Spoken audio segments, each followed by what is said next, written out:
that one of the lunatics he addressed was Congressman Adam Schiff. That's who he was talking about using the National Guard and military against. Again, Jake, I don't think that and again, I can't. I'm just reading you his speak quotes. For him, but I do think that you are misinterpreting and misrepresenting his thoughts. He didn't say it. He didn't mean it. Paul Rykoff, do members of the American military, would they even have a choice if Donald Trump ordered them to go and grab Adam Schiff and haul him off to an internment camp?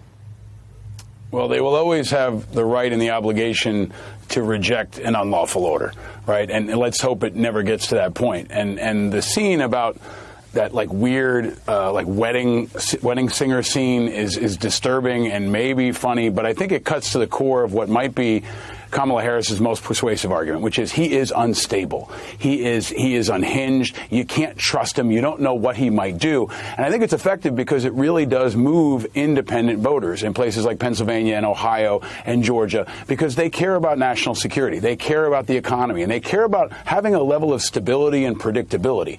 And they may not like either candidate, but when you compare the two together and you have that dancing ridiculousness on one side and you have a stable, thoughtful person on the other, it does draw a contrast. And when they can emphasize spokespeople that aren't politicians, like General Milley, like General McChrystal, and others, I think they can start to move people. They say, when you close your eyes at night, who do you want as your commander-in-chief? Who do you want leading your sons and daughters who are in the military? Do you want this or do you want this? And Trump continues to reveal himself. That's why I believe he is right about one thing. The enemy does come from within. It's him. He is the leader of the American insurgency. He is the number one threat to our national security. Our allies say it. People like General Milley say it. And we've got to explain that to more people in the next 30 days or so, because it's ultimately more than about politics. He's not just a political threat. He's a threat to our national security, whether he wins or not. And that's something we're going to have to contend with after November and for months and potentially years to come.